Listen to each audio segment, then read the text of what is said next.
Once upon a time, a man was caught stealing, and he was brought before the king, who immediately gave orders that he was to be hanged. However, as he was being led to the gallows, the man told the prison governor that he knew a wonderful secret which was being taught to him by his father. He claimed that using this secret, he could plant the seed of a pomegranate and make it grow and bear fruit overnight. He told the governor, he said it would be a pity if this secret died with him, and that he was willing to reveal it to the king. The governor was so impressed that he halted the execution and brought the man back before the king. There, the man dug a hole in the ground, and taking the pomegranate seed, he said, "Your Majesty, the seed must be planted by a person who has never taken anything that didn't belong to him. I, being a thief, cannot do it." Then, turning to one of the king's officials, he said, "Maybe you would like to plant it." But the official refused, saying, "Well, in my younger days, I kept something that didn't belong to me." So then the man turned to the king's treasurer and said, "Well, then maybe you would like to plant it." But the treasurer too replied, saying, "Well, over the years I've handled a lot of money. Now and again I might have kept a little bit for myself." And so it went on until finally there was only the king left. And turning to him, the man said, "Perhaps your Majesty would do the honor of planting the seed." But the king said, "I'm ashamed to say it, but once I kept a watch that belonged to my father." So then the thief looked at all of them and said, "You are all great and powerful people, and you want for nothing. Yet none of you can plant the seed, whilst I, who stole a little because I was starving, am about to be hanged."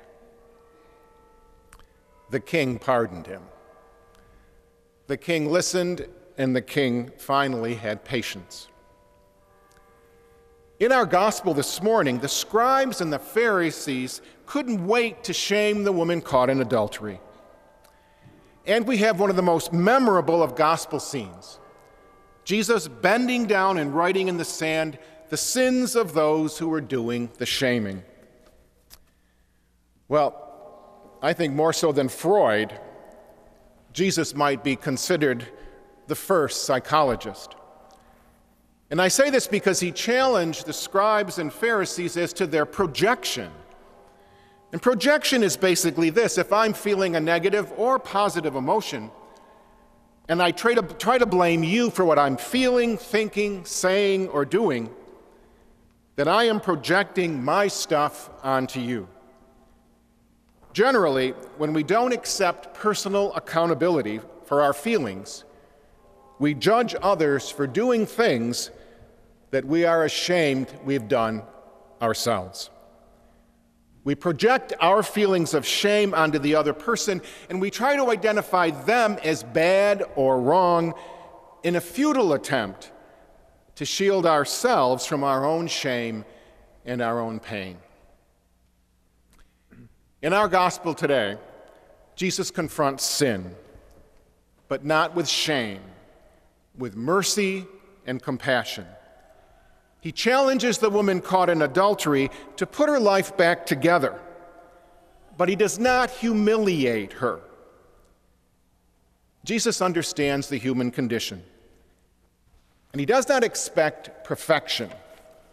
He only expects an awareness of our imperfection and a constant attempt at starting over.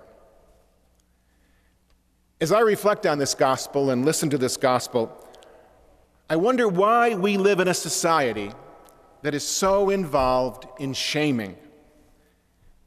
The media loves to spend hours talking about the sins of famous people.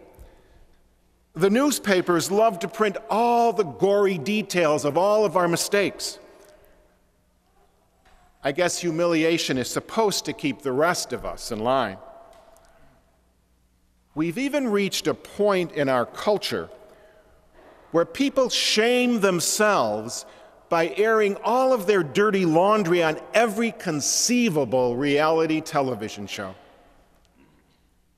So I have to ask the question, do we hate ourselves that much that we either have to project it onto somebody else or parade it in front of the whole world?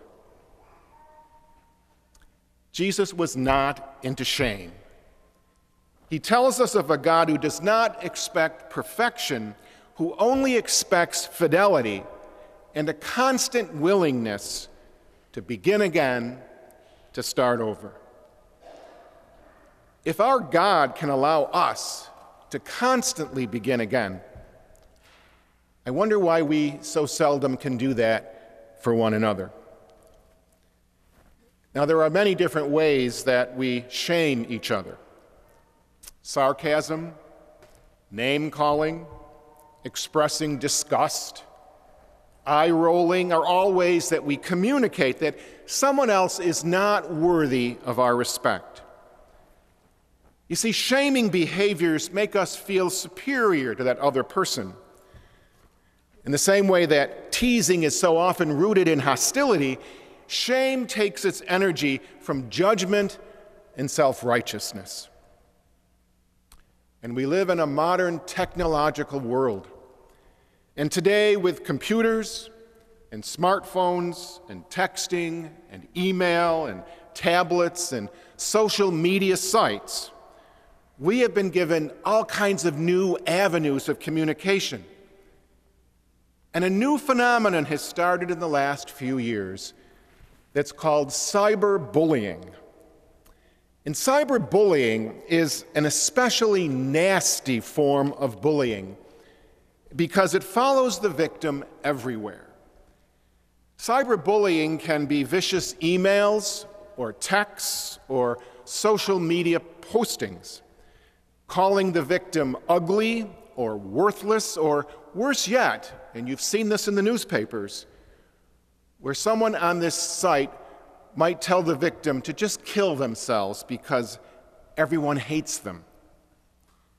A particularly nasty aspect to cyberbullying is the ability of the bully to remain anonymous by creating a fake identity on a media site, or logging in under another person's account, or creating what we call a bashing website, where others can go on and vote for the ugliest or the fattest or the most hated victim. Now, if you have young children or teenagers, there's another phenomenon going on today that's called teen shaming, which starts out with an innocently posted, often silly picture of a teenager.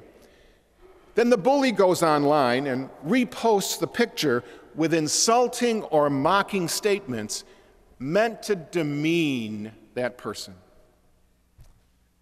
So cyberbullying and teen shaming are especially vicious forms of bullying due to the widespread availability today of the internet and cell phones and computers. And this kind of bullying can occur 24 hours a day and 7 days a week. Posting online is instantaneous and can spread quickly to thousands and thousands of people. I really believe that so much of the shaming that's happening in our culture is the result of self-hatred. And we either have to project that onto somebody else, or in the extreme, parade it all over the media ourselves. Let's face it, we're all imperfect people. We all have flaws. We all make mistakes.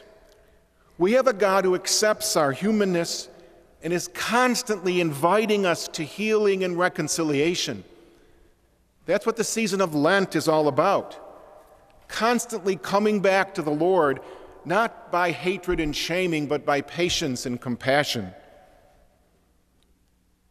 Neither of the king's officials, nor the king's treasurer, or the king himself could bury that seed. none of them had a perfect record. I don't think any of us in this church have a perfect record either.